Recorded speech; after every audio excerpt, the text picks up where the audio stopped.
işıq saçır, ağ günlərlə gələcək yollar açır.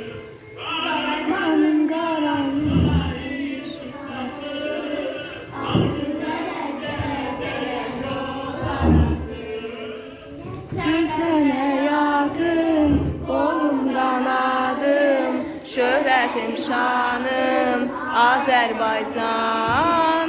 Sən qaynar, qızıldan çaylar, şöhrətim adım, Azərbaycan.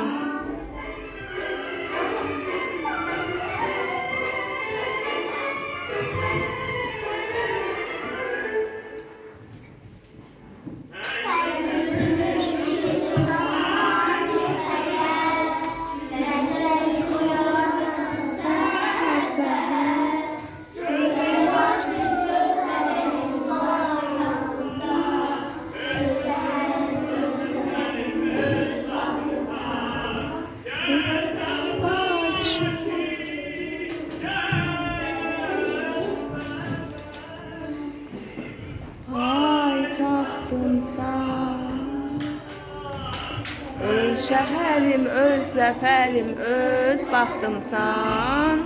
Sən həyatım, qolum qanadım, şöhrətim adım, Azərbaycan.